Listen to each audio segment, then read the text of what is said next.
आणि याच महत्त्वाच्या मुद्द्यावर अधिक चर्चा करण्यासाठी आपल्या सोबत आहेत मॅगसेसे पुरस्कार विजेते अंतर्राष्ट्रीय जलतज्ञ डॉक्टर राजेंद्र सिंह जी। डॉक्टर राजेंद्र सिंह जी, आपका बहुत बहुत स्वागत है हमारे इस शो में। सबसे महत्वपूर्ण और पहला सवाल है कि नेपाल में हाल ही में हुई इस भीषण दुर्घटना को आप एक जल विशेषज्ञ के रूप में किस नजरिए से देखते हैं? मैं कल नेपाल के बॉर्डर पर था, जी। बाल्मी में, जहां गंडक नदी में नेपाल का पानी आता है। जी। मैंने देखा कि हिमालय में जो घटना हुई है, नेपाल में, तिब्बत में, चाइना में, अब ऐसी घटनाएं पूरे हिमालय को प्रभावित करती है। जी। हिमालय हिंदू कुश क्षेत्र में 19 देश हैं। ये जो 19 देश हैं, हिमालय में जब भी कोई छोटी घटना होती है तो किसी न किसी रूप में हिमालय का बड़ा भूभाग प्रभावित होता है।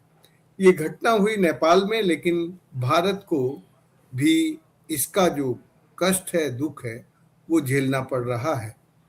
मोटे तौर पर हिमालय में जलवायु परिवर्तन के कारण, क्लाइमेट चेंज के कारण हिमालय का बुखार तेज हो गया है।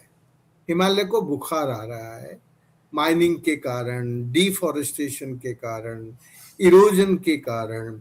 जो सूरज की गर्मी है वो हिमालय को गर्म कर रही है, और उसमें ग्लेशियर का टूटना, ग्लेशियर का पिघलना, ये सब घटनाएं हैं, और फिर भूकंप जैसी घटनाओं का दौर बढ़ना।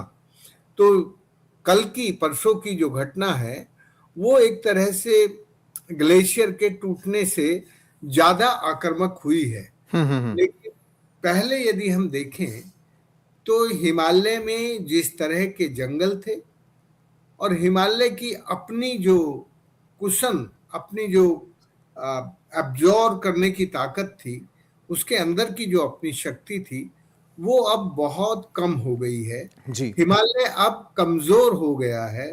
हिमालय हमारे दबाव में आकर हिल रहा है, कांप रहा है, और उसकी कंपन के परिणाम ये कल और परसों जैसी घटनाएं अब हर जगह होती है। उत्तराखंड में, हिमाचल में, नॉर्थ ईस्ट में, तिब्बत में, सब जगह है।